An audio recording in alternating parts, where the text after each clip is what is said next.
నమస్తే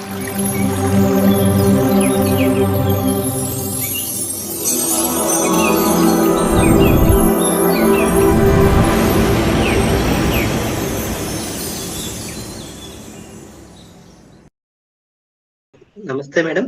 నమస్తే sir. Masters అందరికి శుభోదయం. గురు బ్రహ్మ, గురు విష్ణు, గురుదేవో మహేశ్వర, గురు సాక్షాత్ పరబ్రహ్మ తస్మై శ్రీ గురవే నమః. ముందుగా నా యొక్క కణతండ్రులకి ఆత్మ ప్రణామాలు. అలాగే మహాతర్ ఫౌండేషన్ వ్యవస్థాపకులు రంగనాథ్ మాస్టర్ గారికి, ఈ క్లాసుకి హోస్ట్ గా వ్యవహరిస్తున్నటువంటి పారిజాత మేడం గారికి నా యొక్క ఆత్మ ప్రణామాలు. ఈరోజు క్లాసులో మనము ఊబకాయము అది ఎందుకు వస్తుంది, దాన్ని ఎలా నివారించుకోవాలి, మనకి దానికి ఉన్న ఏమన్నా ఇంటి చిట్కాలు దీని గురించి తెలుసుకుందాము. ఈ ఊబకాయము లేదా బరువు పెరగడం అనేది ఎక్కువ మంది బాధపడుతున్న ఒక సమస్య. సో ఇది ఎందుకు వస్తుందో ముందుగా మనము తెలుసుకుందాము. మొదటి కారణం ఏంటంటే మన యొక్క ఆహారపు అలవాట్లు సరిగా లేకపోవడం.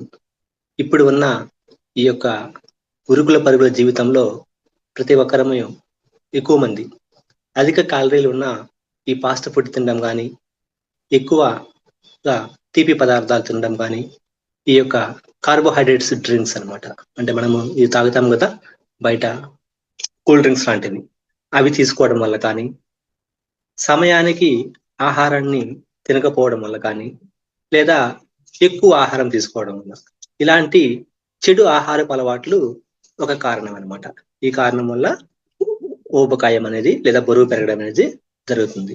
మరొకటి ఏంటంటే సరైన వ్యాయామం చేయకపోవడం అనమాట. అంటే శారీరక శ్రమ లేకపోవడము, లేదా ఒకే దగ్గర కూర్చొని ఎక్కువసేపు పనిచేస్తూ ఉండడము, ఇలాంటి వ్యాయామం లేని వల్ల కూడా ఈ యొక్క ఊబకాయం అనేది త్వరగా వస్తుంది అనమాట. మరొకటి ఏంటంటే జెనెటిక్ కారణాలు, అంటే వంశపారంపర్యంగా ఈ వంశపారంపర్య సమస్యల వల్ల కూడా మన కుటుంబంలో ఎవరికన్నా ఊబకాయం ఉంటే మనకి కూడా అది వచ్చేదానికి ఎక్కువగా ఆస్కారం అనేది ఉంటుంది. మరొకటి మనకి జీర్ణక్రియ అనేది సరిగా జరగకపోవడము, అది సరిగా జరగకపోవడం వల్ల ఈ మోషన్ అనేది ఫ్రీగా లేకపోవడము, ఇది కూడా మరొక కారణం అనమాట ఊబకాయం రావడానికి. పగటి నిద్ర కూడా చాలా చెడ్డదనమాట. పగటి నిద్ర అనేది ఎటువంటి పరిస్థితులు కూడా పోకూడదు. ఒకవేళ అత్యవసరం అయితే ఒక 20 నిమిషాలు మాత్రము అలా చిన్న కునుకు తీయచ్చు, అంతేగాని పగటి నిద్రకి వీలైనంత వరకు దూరంగా ఉండాలి. మరొకటి ఏంటంటే హార్మోన్ల అసమతుల్యత, అంటే థైరాయిడ్ కానీ, పిసిఓడి కానీ, మెటాబాలిక్ సిండ్రోమ్ వంటి వ్యాధులు ఉండడం వల్ల కూడా మనము త్వరగా బరువు పెరిగేదానికి అవకాశం అనేది ఉంటుంది. మరొకటి ఇప్పుడు సుమా మేడం గారు చెప్పినట్టు ఈ ఒత్తిడి ఎక్కువైపోవడం వల్ల కానీ, అది మానసిక ఒత్తిడి వల్ల కానీ, మన భావోద్వేగాల్ని అదుపులో చేసుకోలేకపోవడం కానీ, ఒంటరితనంతో ఎక్కువగా బాధపడటం వల్ల కానీ కూడా మనకి ఈ ఊబకాయం అనేది ఎక్కువగా వస్తుందన్నమాట. అలాగే ఔషధాలు, అంటే మనకి ఏదన్నా మన శరీరంలో జబ్బుకున్నప్పుడు దానికి మనము కొన్ని రకాల మందులు తీసుకుంటాం వల్ల కదా, ఆ మందుల వల్ల కూడా ఈ యొక్క ఊబకాయం అనేది వస్తూ ఉంటుంది అనమాట. ఇలా మనకి రకరకాల కారణాలు అనమాట. ఇప్పుడు చెప్పుకున్న ఈ కారణాల్లో ఏ ఒక్క కారణం వల్ల కూడా మనకి ఊబకాయం వచ్చే అవకాశము ఎక్కువ ఉంటుంది. మరి దీన్ని ఎలా నివారించుకోవాలో తెలుసుకున్నాము. దీని నివారణకి కూడా రకరకాల మార్గాలు ఉన్నాయి. అందులో కొన్ని ఇక్కడ తెలుసుకునేందుకు ప్రయత్నం చేద్దాం అనమాట. ముందుగా మనం చెప్పుకున్నట్టు ఆహారము, చెడు ఆహారం తీసుకుంటే, అనారోగ్యకరమైన ఆహారం తీసుకున్నా కానీ ఊబకాయం వస్తుంది కదా. మరి ఎలాంటి ఆహారాన్ని తీసుకోవాలో చూద్దాము. మనం ఎప్పుడైనా సరే ఆహారాన్ని తీసుకునేటప్పుడు తక్కువ క్యాలరీలు, తక్కువ కొవ్వు ఉండాలన్నమాట. అలాంటి ఆహారాన్ని ఎంచుకొని దాన్ని మన యొక్క ఆహారంలోని భాగంగా తీసుకోవాలి. మరొకటి ఎక్కువగా మనము కూరగాయలు, పండ్లు, లేదంటే ఈ సిరిధాన్యాలు అనేది ఎక్కువగా తీసుకోవడం వల్ల ఈ ఊబకాయాన్ని నియంత్రణలో పెట్టుకోవచ్చు. మరొకటి ఈ పీచు పదార్థం అనేది ఎక్కువగా తినడం వల్ల మనకి పొట్ట బాగా నిండినటువంటి ఆ అనుభూతి కలిగి మనం పదే తినకుండా ఉంటాము కదా, దానివల్ల కూడా మనము ఈ యొక్క ఊబకాయాన్ని నియంత్రణలో పెట్టుకోవచ్చు. ఇంకొకటి పూర్తిగా ఈ యొక్క ఫాస్ట్ ఫుడ్ కానీ, జంక్ ఫుడ్ కానీ, చక్కెర పదార్థాలు కానీ, ఈ యొక్క కార్బోహైడ్రేట్ డ్రింక్స్ కానీ కంప్లీట్ గా వాటిని అవాయిడ్ చేయాలి. అతి ముఖ్యమైనది ఏంటంటే నాన్ వెజ్, మాంసాహారానికి అస్సలు జోలికి కూడా పోకూడదు. మాంసాహారాన్ని కంప్లీట్ గా మనము అవాయిడ్ చేయాలన్నమాట. మరి ఒకటి వ్యాయామం అనేది. వ్యాయామం అంటే కనీసం రోజులో కనీసము మనము ఒక 30 నిమిషాల పాటు తేలికపాటి వ్యాయామం చేయొచ్చు అనమాట. మనకి వీలైనట్లయితే సైకిల్ తొక్కడము, లేదా యోగా చేసుకోవడం. మనం అందరం యోగా చేస్తున్నాం ఇక్కడ. యోగా చేసుకోవడము, లేదా ధ్యానం చేసుకోవడము, స్విమ్మింగ్ వంటివి చేసుకోవాలి. మన వయసుని బట్టి ఈ యొక్క వ్యాయామం చేసుకోవాలన్నమాట. లేదా చిన్న చిన్న గార్డెన్ పనులు చేసుకున్నా కానీ మనకి అది కూడా ఒక రకమైన వ్యాయామం సమానం అనమాట. మరొకటి సమయానికి సరిగా నిద్రపోవాలి. ఇంతకు ముందు చెప్పుకున్నట్టు పగటిపూట నిద్ర కాకుండా రాత్రిపూట నిద్ర, సమయానికి నిద్రపోవడము. మరొక ముఖ్యమైన అంశము ఎక్కువ నీరు తాగుతూ ఉన్నాయన్నమాట. అందరు ఏం చేస్తారంటే ఓన్లీ రోజులో ఒక 3-4 సార్లు, అది కూడా ఇప్పుడంటే కరెక్ట్ గా భోజనం చేసేప్పుడు, ఉదయం టిఫిన్ తినేటప్పుడు ఒకసారి తాగుతారు, మళ్ళీ మధ్యాహ్నం భోజనంకి ఒకసారి, రాత్రి భోజనం తాగుతారు. అలా కాదు, నీళ్లు వీలైనంత ఎక్కువ తాగాలన్నమాట. గంటకి ఒక గ్లాసు ఇలా తాగితే మనకి మన బాడీలో ఉన్న వేస్ట్ మొత్తము బయటికి వెళ్ళిపోతుంది. దానివల్ల కూడా మనము బరువు అనేది పెరగకుండా ఉంటాం అనమాట. మరొకటి ఈ మెడిటేషన్ ద్వారా, బ్రీతింగ్ ఎక్సర్సైజ్ ద్వారా మన యొక్క మానసిక ఒత్తిడిని తగ్గించుకోవచ్చు. ఇలా దీని వల్ల కూడా మనకి ఏంటంటే ఈ ఊబకాయం అనేది తగ్గిపోతుంది అనమాట. మరొకటి మనం వెయిట్ చెక్ చేసుకుంటూ ఉండాలి. అట్లీస్ట్ 2 వారాలకు ఒకసారి మనం బరువు చూసుకుంటూ మన బాడీ మాస్ ఇండెక్స్ ఉంది కదా, అది ఎలా ఉంది, అది మన ఒక రేంజ్ ఉంటుంది అనమాట. అది 19 నుంచి 25 మధ్యలో ఉన్నంతే మనకి ఊబకాయం లేదు, మనం మామూలుగా ఉన్నట్టు. ఒకవేళ 25 దాటిపోయిందంటే మాత్రము మనము అక్కడ జాగ్రత్త పడాలన్నమాట. మనకి ఊబకాయము వచ్చేసినట్టే. ఇంకా 25 దాటిందంటే ఊబకాయం వచ్చినట్టు మనం దాన్ని భావించి దానికి తగు నివారణ అనేది తీసుకోవాలి. మరొకటి ఈ యొక్క హార్మోన్ల అసమతుల్యత ఉన్నట్టు మనము ఖచ్చితంగా దానికి సంబంధించి ఆ హార్మోన్లని ఇన్బ్యాలెన్స్ కాకుండా సరైన ఆహారపు అలవాట్ల ద్వారా మనము హార్మోన్లని బ్యాలెన్స్ చేసుకునేదానికి ఖచ్చితంగా ప్రయత్నించాలన్నమాట.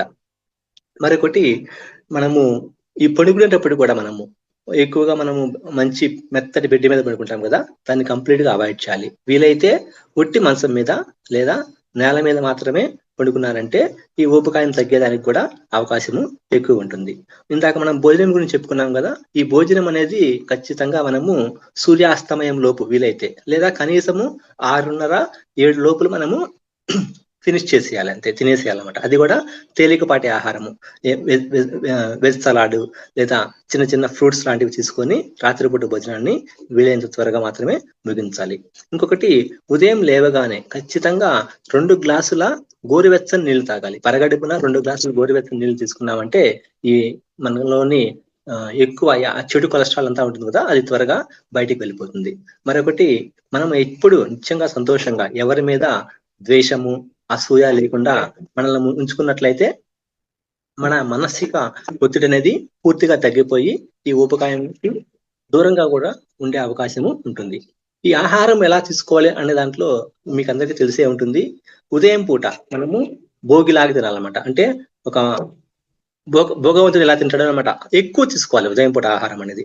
మధ్యాహ్నం పూట ఒక యోగిలాగా, యోగి ఏం చేస్తాడు, ఏదో ఫలము అవి తింటాడనమాట, అలాగా యోగిలాగా.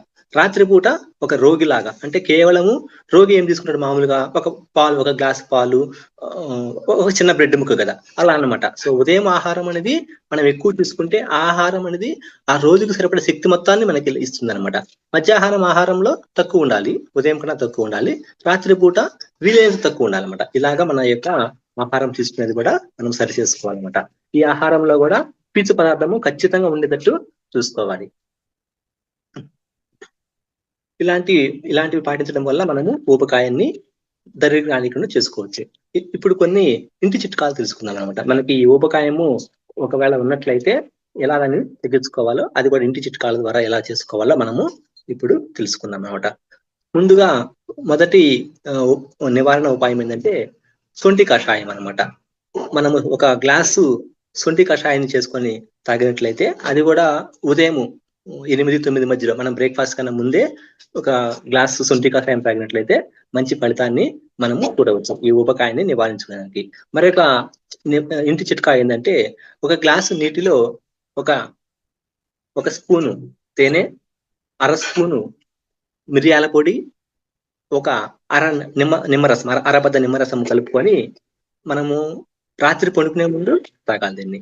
ఏంటంటే ఒక గ్లాసు నీటిలో ఒక స్పూన్ తేనె, అర స్పూన్ మిరియాల పొడి, ఒక అరదప్ప నిమ్మ చెక్క పిండుకొని రాత్రి పండుకునేటప్పుడు ఈ యొక్క కషాయాన్ని తాగవచ్చు. లేదా మరొకటి ఏంటంటే ఉదయాన్నే పరగడుపున ఒక 10 కరివేపాకులు తీసుకోవాలన్నమాట. డైరెక్ట్ గా మనం తీసుకొని ఆ కరివేపాకుల్ని నమిలి మింగేయాలన్నమాట. పరగడుపున తీసుకున్నావాలి. ఇలా ఒక 3 నెలల పాటు చేసినా కానీ ఒక చక్కటి ఫలితాన్ని మనము గమనించవచ్చు అన్నమాట. మరొకటి మనకి ఆయుర్వేదంలో ఈ త్రిఫల చూర్ణం అని ఉంటుంది. త్రిఫల చూర్ణము, ఈ తేనె 2 పరగడుపున కలుపుకొని మనకి ఒక 2 స్పూన్లు తీసుకోవచ్చు. ఈ త్రిఫల అనేది తీసుకున్నా కానీ మనకి మంచి ఫలితం అనేది మనకి కనిపిస్తుంది అనమాట. మరొకటి ఏంటంటే బ్రహ్మీ చూర్ణం అనేది ఉంటుంది అనమాట. ఈ బ్రహ్మీ చూర్ణం కూడా రోజుకి ఆహారంలో ఒక 2 స్పూన్లు. ఇది ఎప్పుడైనా తీసుకోవచ్చు అండి. ఈ బ్రహ్మీ చూర్ణం అనేది ఆహారం తినే ముందు తీసుకోవాలి. అది ఉదయం బ్రేక్ఫాస్ట్ ముందా, లేదా మధ్యాహ్నం లంచ్ ముందా, రాత్రి డిన్నర్ ముందే మీ ఇష్టం అనమాట. ఒకసారి మాత్రము ఈ బ్రహ్మీ చూర్ణం తీసుకున్నా కానీ మనము ఈ ఊబకాయాన్ని తగ్గించుకోవచ్చు అనమాట. ఇలాంటి పద్ధతులు, ఇలాంటి ఇంటి చిట్కాల ద్వారా కూడా మనము ఈ ఊబకాయాన్ని నివారించుకోవచ్చు అండి. ఇది ఈరోజు ఊబకాయం గురించి, ఎందుకు వస్తుంది, దాన్ని ఎలా నియంత్రించుకోవాలి, దానికి కావాల్సిన ఇంటి చిట్కాల గురించి తెలుసుకున్నాము. నాకు ఈ అవకాశాన్ని కల్పించినటువంటి పారిజాత మేడం గారికి, మహావతార్ ఫౌండేషన్ వ్యవస్థాపకులు రంగనాథ్ మాస్టర్ గారికి, ఓపికగా ఉన్న మీ అందరికీ ధన్యవాదాలు.